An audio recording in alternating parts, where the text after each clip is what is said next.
Last के 2 महीने बचे हैं जो आप सोच रहे हो थोड़ा यूटिलाइज कर ले, ठीक है। That is your phase 1 the rest mode day 1 to 25 1 to 2 pages are enough, ठीक है। Scoring weapon DRT plus repeated PYQ and 1 hour daily practice, ये गेम कंसेप्ट का। Let's start your topper journey today. लो, कैसे हो आप सभी लोग? आई होप आप सभी लोग मस्त होंगे। तो सच बताना, क्या आपने भी पूरे साल यही सोचा था कि कल से पढ़ूंगा और प्रोक्रेस्टिनेट करते करते आपका पूरा साल बर्बाद हो गया। अब लास्ट के 2 महीने बचे हैं जो आप सोच रहे हो थोड़ा यूटिलाइज कर ले, ठीक है। एंड 2 महीने ही आपके लिए, मतलब सोच रहे हो कि 2 महीने में कोई स्ट्रेटेजी बता दे या कुछ ऐसा बता दे जिससे हम बोर्ड एग्जाम में नहीं 95 तो कुछ अच्छा स्कोर कर पाए अपने बोर्ड एग्जाम में, ठीक है। तो ये स्ट्रेटेजी मैं लेकर आया हूँ आपके लिए जो काफ़ी इंपॉर्टेंट होने वाला है। एंड स्ट्रेटेजी को लास्ट तक देखना एंड फॉलो भी करना ताकि आप अपने बोर्ड एग्जाम में एक मतलब कहते हैं ना बढ़िया स्कोर कर पाओ, ठीक है। क्योंकि मैंने भी किया है और मैं बता सकता हूँ आपको, ठीक है, कि मेरे साथ क्या क्या हुआ।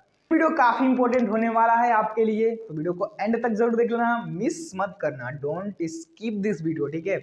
तो चलिए स्टार्ट कर लेते हैं। So that is your phase 1 the rest mode day 1 to 25। Day 1 से लेके 25 के बीच में आपको क्या क्या करने हैं ये पॉइंट समझ लो। तो फर्स्ट पॉइंट है एनसीईआरटी लाइन बाय लाइन करने हैं। These are most important for your board exam, ठीक है। तो ये जरूर से कर लेना, एनसीईआरटी लाइन बाय लाइन करके ही जाना। And second point, make a short notes. देखो कितने भी लेंदी चैप्टर्स हो उनके शॉर्ट नोट्स जरूर बनाना, ठीक है। मैक्सिमम 1 से 2 पेजेस में, ठीक है। 1 to 2 पेजेस आर इनफ, ठीक है। तो शॉर्ट नोट्स जरूर से बनाना। And third point, chapter wise PYQ। Chapter wise PYQ आपको सिखाता है कि कैसे बोर्ड एग्जाम में आपको क्वेश्चंस मिल सकते हैं एंड प्रीवियस ईयर में कैसे मिले हैं, ठीक है। तो इससे आपको एक वे मिल जाएगा कि हमें ऐसे क्वेश्चन मिल सकते हैं हमारे बोर्ड एग्जाम में, ठीक है। एंड ठीक है, तो शॉर्ट नोट्स जरूर से बनाना क्योंकि लास्ट टाइम में आप पूरा थ्योरी लेकर नहीं बैठोगे, आप अपना शॉर्ट नोट्स ही लेकर बैठोगे क्योंकि कम टाइम है, कम टाइम में रिवीजन करने हैं। तो ये पॉइंट काफी इंपॉर्टेंट होने वाला है आपके एग्जाम के लिए, ठीक है। So that is your phase 2 and ये होगा आपका प्रेशर मोड डे 26 to 40। देखो इसमें आपको क्या करने हैं, डेली सैंपल पेपर करने हैं। इससे क्या होगा, आपका प्रेजेंटेशन इंक्रीज होगा एंड आपके PYQ भी रिवीजन होंगे। तो देखो CBSE ये समझ लो कि मार्क्स आंसर से ज्यादा प्रेजेंटेशन पर देता है, तो आपको प्रेजेंटेशन अपना इंक्रीज करना है, ठीक है। तो डेली सैंपल पेपर से ही होगा, डेली एक सैंपल पेपर करना ही करना है। ये आपको काफी हेल्प देगा आपके बोर्ड एग्जाम के लिए, ठीक है। क्योंकि बोर्ड एग्जाम की कॉपी आपके हर स्टेप्स पर मार्क्स देते हैं, ठीक है।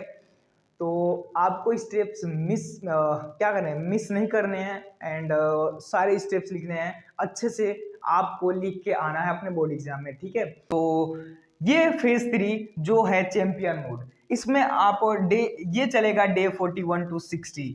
इसमें आपको टॉपर स्मेल आने लगेगा कि हमने हाँ भाई इतना कर लिया है कि हम अच्छा स्कोर कर पाएंगे अपने बोर्ड एग्जाम में, ठीक है। ये कर लिया है, सारी चीजें कर ली है, 15 से 20 मॉक टेस्ट दे लिए हैं, सारी चीजें कर लिया है, ठीक है। And second point, mock test. मैंने बोला है मॉक टेस्ट आपको 15 से 20 देने हैं, ठीक है। तो ये सारी चीजें फॉलो कर रहे हैं आपको, तभी आप एक अच्छा स्कोर कर पाओगे अपने बोर्ड एग्जाम में। लास्ट कितने बचे हैं आपको, 60 डेज। एंड अब आते हैं, ये हमारे फेजेस हो गए एंड अब हम आएंगे अपने सब्जेक्ट वाइज अटैक पर, ठीक है।